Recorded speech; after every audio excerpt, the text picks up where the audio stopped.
मैं अनिल जी से पहले एक बात कर लूं कि ये जेडीयू का, ठीक है, जेडीयू का नीतीश जी के पक्ष में पड़ रहा है कि, लेकिन क्या जेडीयू का वोट बीजेपी के, मतलब जेडीयू का वोटर क्या बीजेपी को भी वोट कर रहा है? क्योंकि ये एक इंपॉर्टेंट है। उत्तर प्रदेश में हम देख चुके हैं कि बसपा का वोटर ने समाजवादी पार्टी को 2019 के इलेक्शन में वोट नहीं किया था, जबकि इधर के वोट शिफ्ट हुए थे उधर।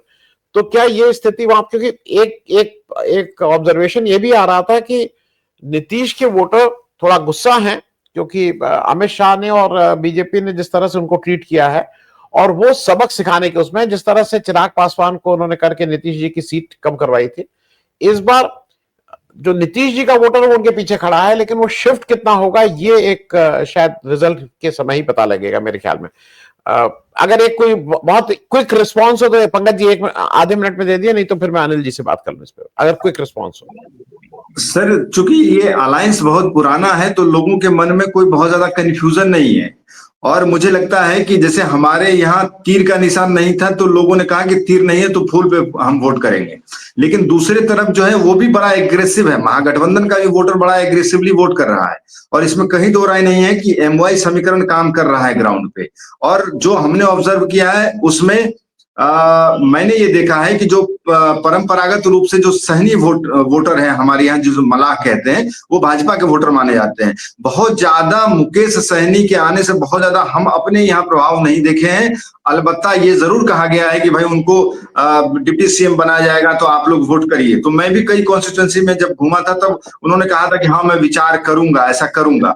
लेकिन हाँ ये बात सही है कि जो रामविलास पासवान के वोटर थे वो वोटर जरूर आरजेडी में शिफ्ट होता हुआ मुझे दिखाई दिया है ग्राउंड पे।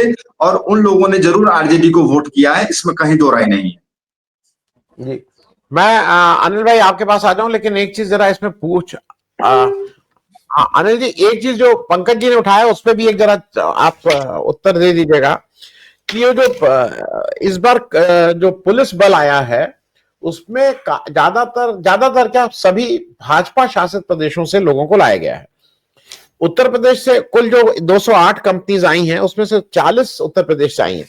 उत्तर प्रदेश मेरी फिर भी समझ में आता है कि बगल का राज्य है, खर्चा कम होगा, यहां से मूव करना ज्यादा आसान होगा, मैं ये समझ सकता हूं। भाषा की भी एक बात है कि ठीक है भाई भाषा, लेकिन उसके बाद 2 नंबर पे गुजरात है, 27 कंपनी गुजरात की आई है, 25 महाराष्ट्र की हैं। मैं मोटा मोटा ये इसलिए बता दे रहा हूं, फिर मध्य प्रदेश है, असम है, असम तक से लाए गए हैं, नागालैंड से लाए गए हैं, लेकिन बगल के झारखंड से 0 है, पश्चिम बंगाल से 0 है।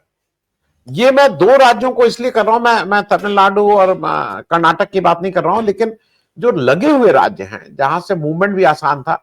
तो क्या अमित शाह साहब को ये उम्मीद, ये नहीं है विश्वास कि ये लोग अगर यहां आएंगे पश्चिम बंगाल से या झारखंड से तो वो न्यूट्रल रहेंगे?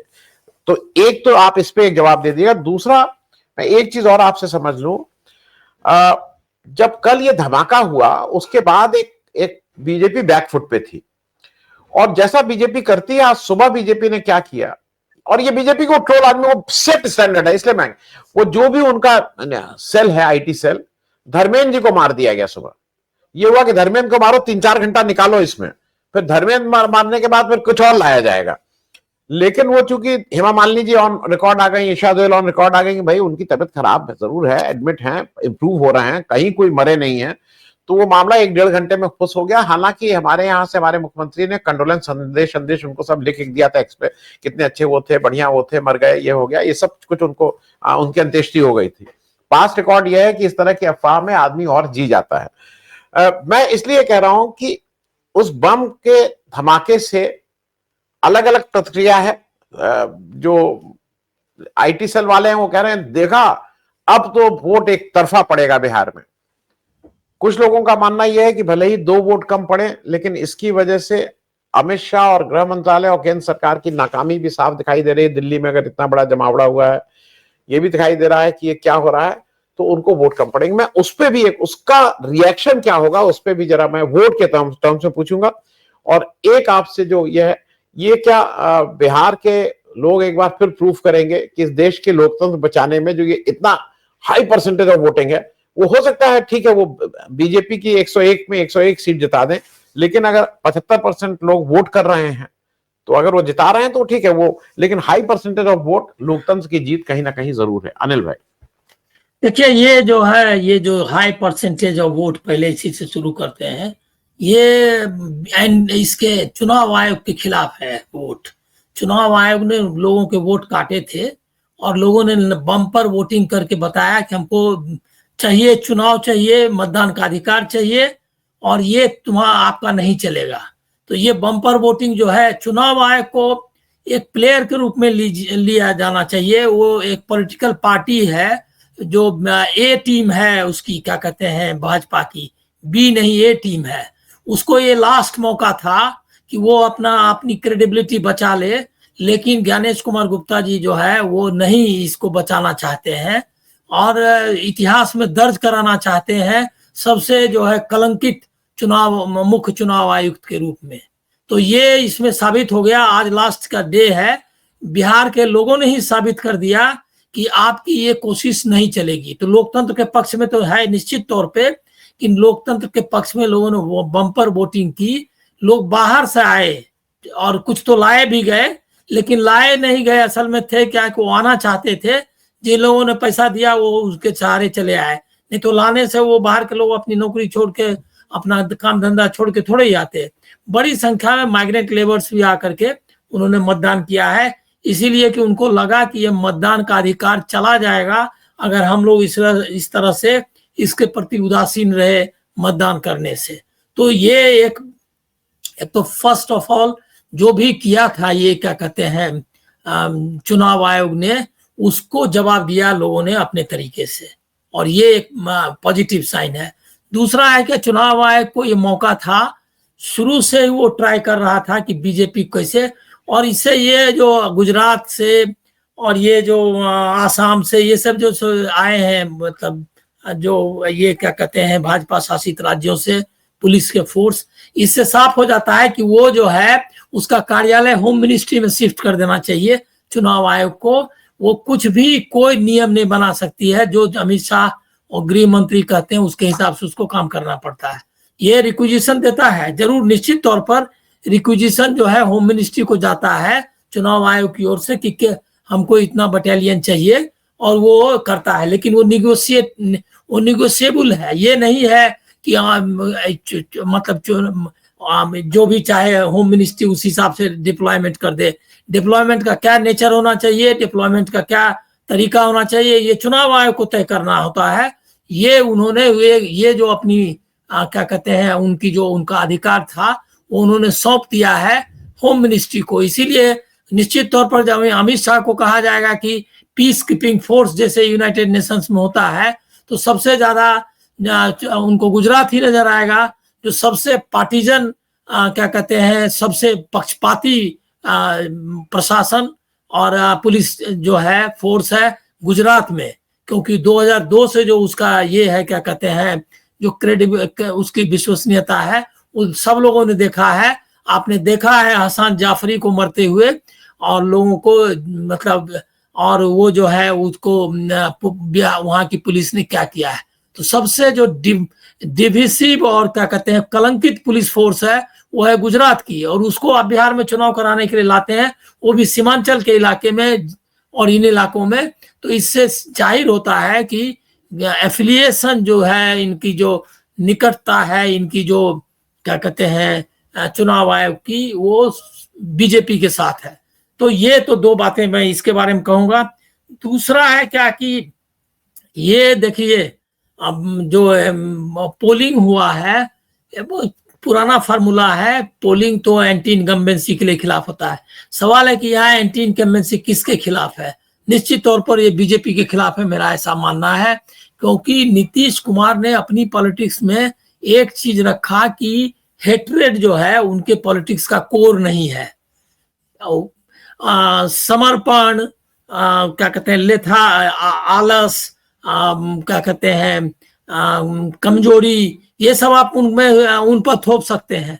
लेकिन डिविसिव जो है पॉलिटिक्स, हेट्रेड की पॉलिटिक्स, वो नीतीश कुमार की पॉलिटिक्स का हिस्सा नहीं है। तो इसीलिए कोई एंटी इनकम्बेंसी उस तरह से वहां नहीं हुआ।